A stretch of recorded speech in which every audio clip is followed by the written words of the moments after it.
Coucou à tous, j'espère que vous allez bien et que vous avez passé de belles vacances de Noël et surtout que vous êtes prêts pour démarrer ce S2. Donc, avant de débuter le cours, on voulait un petit peu se présenter et présenter la matière. Donc, moi, je m'appelle Émilie, aka Émilie Poglos sur le forum, et je serai une de vos tutrices d'anatomie Tétécou pour cette année.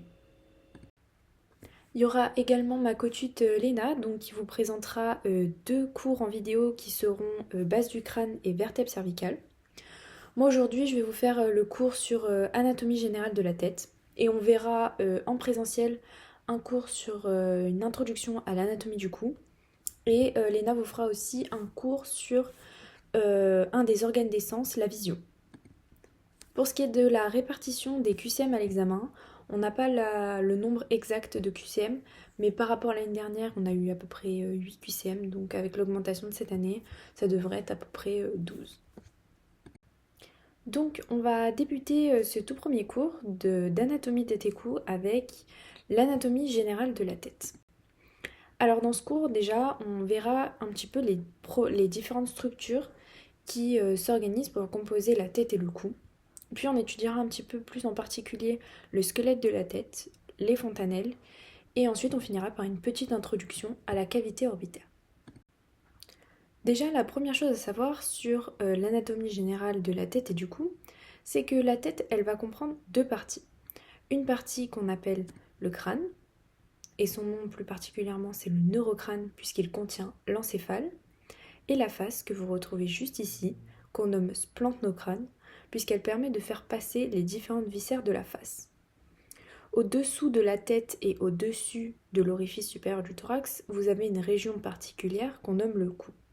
Donc cette région, bien sûr, elle est très importante puisqu'elle permet le passage des voies aériennes pour la respiration, mais aussi des voies digestives pour l'alimentation.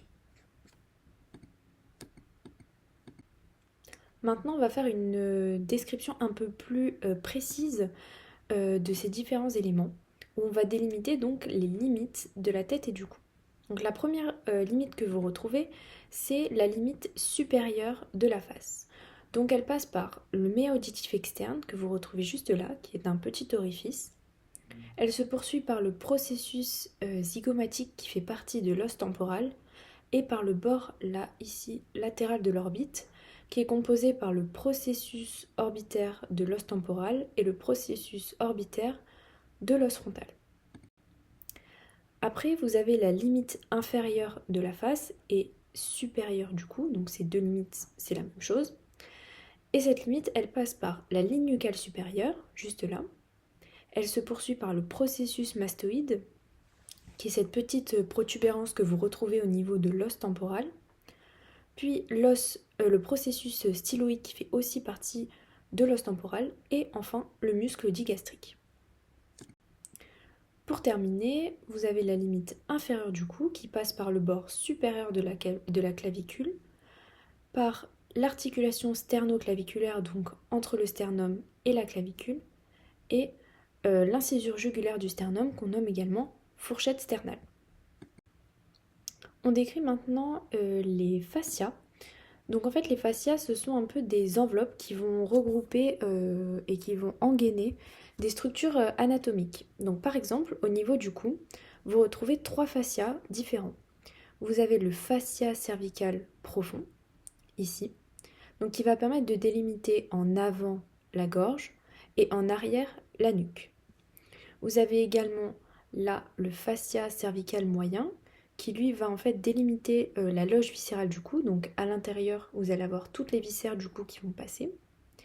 Et enfin le fascia cervical superficiel qui lui va venir engainer un petit peu toutes les structures musculaires qu'on reverra notamment dans le cours sur l'anatomie du cou. Pour terminer cette description de l'anatomie générale de la tête et du cou, on va décrire l'anatomie de surface. L'anatomie de surface, c'est tout ce que vous voyez lorsque vous regardez un individu comme ça, à l'œil nu. Déjà, ce qu'il faut savoir, c'est la règle du pouce de Léonard de Vinci. Donc cette règle, elle stipule qu'il y a une distance de 1 pouce entre le coin de l'œil et l'oreille, la racine des cheveux et la racine du nez, la racine du nez et les narines le menton. Donc pour ce qui est de l'anatomie de surface de la tête et du cou, vous pouvez décrire deux régions. Donc déjà au niveau de la face et au niveau du cou. Donc pour l'anatomie de surface de la face, on a en 1 déjà la région nasale qui correspond au nez, la région orbitaire au niveau de l'œil, la région sous-orbitaire donc juste sous l'œil, la région frontale en 4, la région temporale en 5, la région zygomatique en 6, la région orale en 7 à ne pas confondre avec la région buccale en 8. Donc la région buccale correspond à la bouche, donc à la cavité buccale, et en 7 ça correspond aux lèvres, donc il ne faut pas confondre les deux. En 9 vous avez la région massétérine, en 10 la région parotidienne, vous avez la glande parotide qui passe à cet endroit, et en 11 la région mandibulaire. Donc ça c'était pour l'anatomie de surface de la face. Pour l'anatomie de surface du cou, vous avez déjà le sternocléidomastoïdien, ici, que vous voyez là, qui se définit en fait par ses insertions. Son nom compliqué vient simplement de ses insertions. Basse, premièrement, avec une insertion sur le sternum, une insertion sur la clavicule et une insertion sur le processus mastoïde de l'anse temporale. Ensuite, vous avez le muscle trapèze, que ici en arrière, la région du trigone carotidien en B. Donc cette région est importante puisque vous avez l'artère carotide commune qui passe à cet endroit. En C, vous avez la région sous-mandibulaire. En D, la région sous-mentonnière, qu'on nomme également supra-hyoïdienne. En E, vous avez la région infra-hyoïdienne. Alors, pour comprendre cette histoire de hyoïdienne, je vous ai mis ici un squelette. Donc en fait, l'os hyoïde est ici. Donc en D, vous avez la région suprahyoïdienne, puisque c'est au-dessus de l'os hyoïde. En E, vous avez la région infrahyoïdienne, puisque c'est en dessous de l'os hyoïde. Ensuite, vous avez le petit creux subclaviculaire en F, l'espace homotrapézien ici en G. Vous avez la région susclaviculaire, donc au-dessus de la clavicule en H, et la région subclaviculaire, donc en dessous de la clavicule en I. Donc je sais que ça peut être un petit peu beaucoup d'informations et paraître un peu difficile, mais vous inquiétez pas, on reverra ça dans tous les autres cours. Pour ce qui est de la partie osseuse du squelette de la tête et du cou, déjà au niveau du cou, donc vous avez le rachis cervical, ici, qui est composé de 7 vertèbres. Donc ce rachis cervical, on dit qu'il est concave en arrière et convexe en avant. Donc, je sais que ça pose souvent problème, donc j'ai essayé de vous faire un petit schéma pour vous expliquer. Déjà, il faut comprendre les deux termes, donc concave et convexe. Concave, il faut voir ça comme si c'était quelque chose qui rentrait, comme si c'était une cave qui partait loin vers vous. Convexe, il faut voir comme si la courbe venait vers vous. Donc, si vous vous placez à l'avant du sujet, vous voyez bien que la courbe vient vers vous, donc c'est que c'est convexe. Donc, c'est pour ça qu'on dit convexe en avant.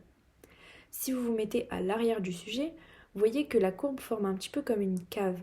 Donc c'est pour ça qu'on dit qu'elle est concave, que ce rachis cervical est concave en arrière. On va décrire maintenant les différentes plaques osseuses qu'on retrouve au niveau du crâne en détaillant les différentes vues. Donc sur une vue latérale du crâne, on va décrire les os déjà du neurocrâne. Donc le neurocrâne qui se trouve ici.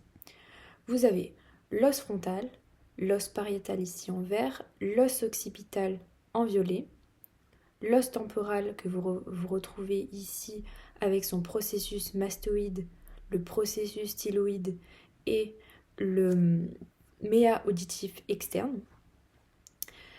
Et enfin l'os sphénoïde. Donc ces 5 os composent les os du neurocrâne sur une vue latérale. Maintenant pour les os du splantenocrâne. Donc déjà on voit l'os zygomatique ici en orange qu'on nomme également l'os malaire, c'est son deuxième nom.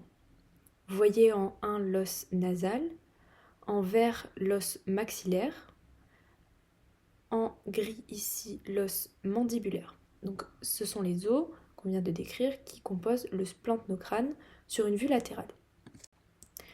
Maintenant sur une vue antérieure. Donc vous avez proéminent bien sûr l'os frontal, l'os maxillaire, la mandibule ici en gris, l'os zygomatique et l'os nasal en 1. Donc attention au piège de QCM, puisque ce sont les seuls os qui font partie de cette vue. Ce sont les seuls os caractéristiques, même si on voit en perspective et en fuite l'os par exemple pariétal et l'os phénoïde. Ces os-là ne font pas partie des os caractéristiques d'une vue antérieure du crâne. On les voit seulement. Pour la vue supérieure du crâne, donc cette fois-ci, on dit que la vue supérieure du crâne, donc le crâne en vue supérieure, ressemble à une cruche de terre. Donc vous voyez un petit peu ici avec les anses de la cruche qui ressemblent un peu à l'os zygomatique et l'os temporal. Donc on décrit ces os, l'os frontal déjà en bleu, l'os pariétal toujours, os occipital, l'os temporal et l'os zygomatique composent la vue supérieure du crâne. Et enfin, pour ce qui est de la vue postérieure du crâne, vous avez d'abord l'os pariétal, ici en vert, l'os occipital, où vous avez l'écaille d'abord de l'occipital en A, la ligne nucale supérieure en B et la ligne nucale inférieure en C. On peut également décrire un os surnuméraire, ici l'os wormien, donc il y a une place différente selon les individus. Et enfin, l'os temporal, que vous retrouvez toujours ici avec ses processus mastoïdes. Enfin, l'os occipital a des condyles qu'on appelle occipitaux, donc c'est les petits processus que vous voyez ici, qui permettent de s'articuler avec les masses latérales de la première vertèbre cervicale, C1. On continue maintenant avec les fontanelles. Donc en fait les fontanelles, il faut vraiment voir ça comme des espaces cartilagineux qui se trouvent en fait entre les os du crâne du bébé. Donc ces fontanelles, elles vont déjà servir à plusieurs choses, notamment le passage de la tête du bébé lors de l'accouchement par voie basse, mais aussi pour le développement cérébral, parce que vous savez que l'enfant, son cerveau va grandir, et en fait ces espaces cartilagineux vont permettre l'expansion de l'encéphale. Donc bien sûr, ces fontanelles, elles sont présentes de manière transitoire, puisque ensuite les fontanelles vont former des sutures, qu'on reverra juste après.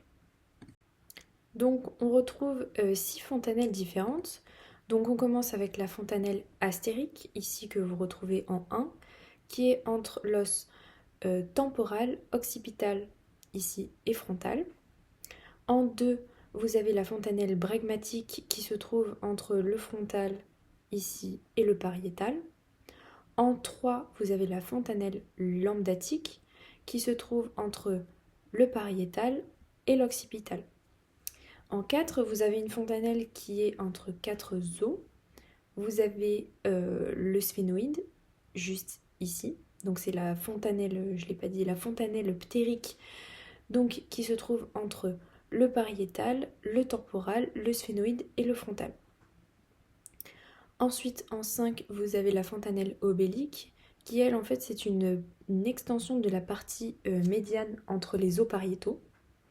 Et enfin, en 6, la fontanelle métopique, donc qui est entre les ébauches du frontal, puisque le frontal n'est pas soudé. En fait, vous avez 2 ébauches qui sont séparées par la fontanelle métopique et qui vont après souder pour former un seul os temporal.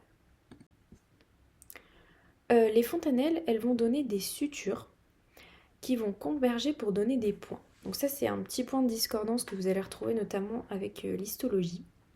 Il faut bien comprendre qu'en fait, les fontanelles, elles vont se rassembler pour former après une suture que vous voyez donc juste ici.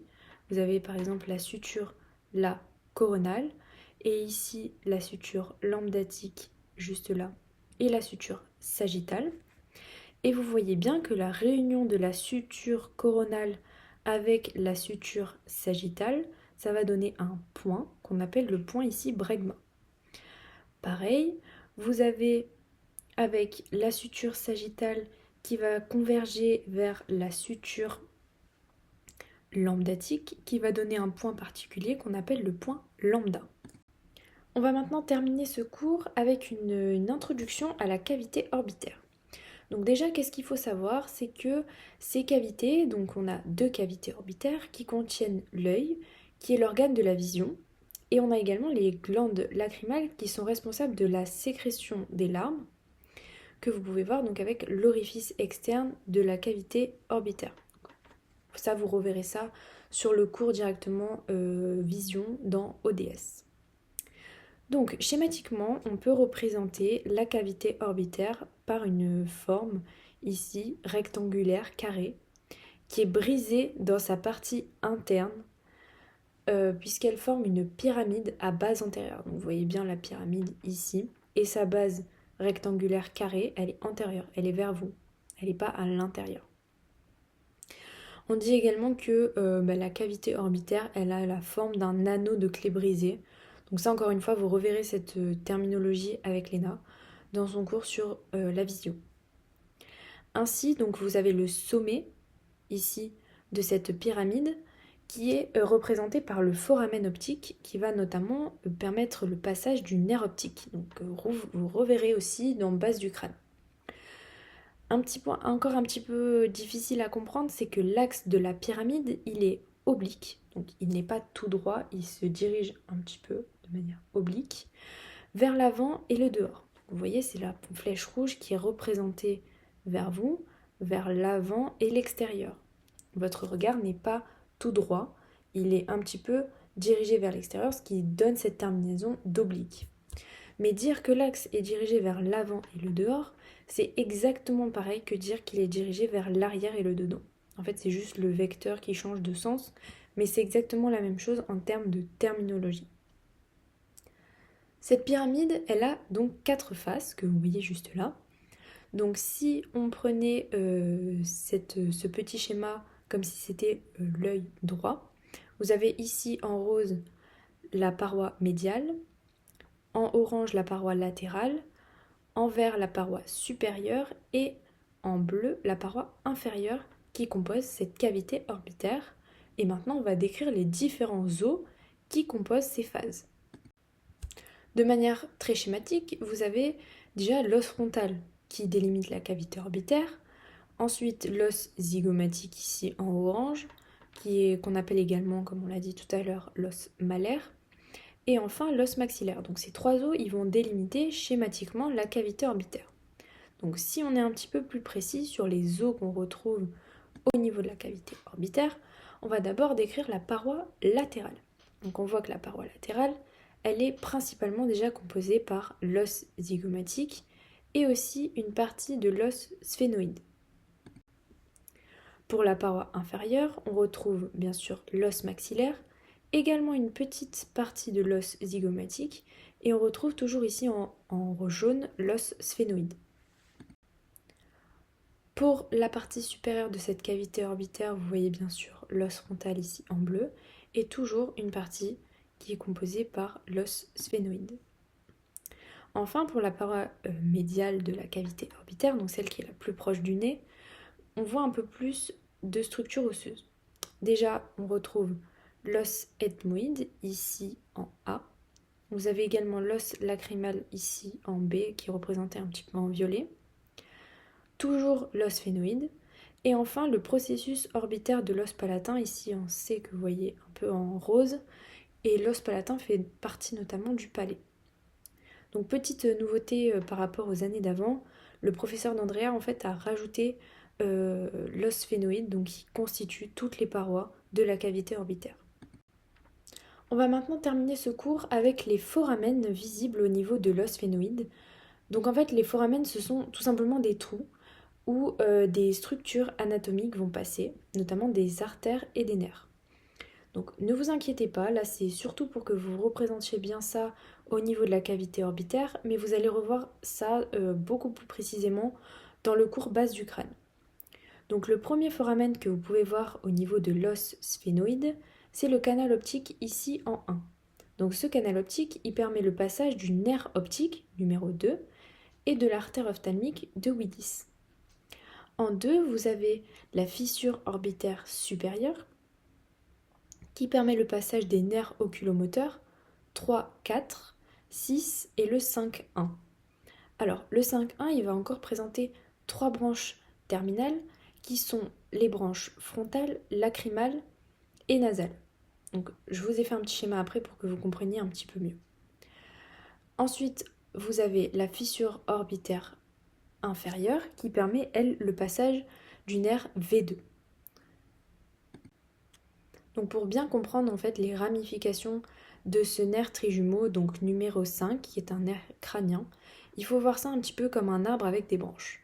Donc vous avez le nerf trijumeau 5 qui va donner 3 branches, donc V1 qu'on nomme la branche ophtalmique, V2 maxillaire et V3 mandibulaire. Et vous avez le V1 qui va encore donner 3 branches terminales, la frontale, lacrymale et nasale. Voilà, c'est la fin de ce tout premier cours d'anatomie tête et cou, donc j'espère que ça vous a plu. C'est vrai que ça peut faire pas mal d'informations au début parce que c'est des choses qui sont toutes nouvelles pour vous.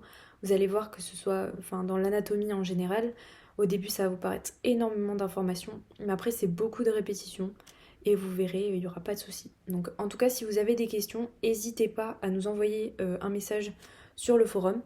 Et puis de toute façon, on se reverra sur le cours en présentiel, donc on aura prévu du temps. Si vous avez des questions aussi, pareil, n'hésitez pas. Des bisous!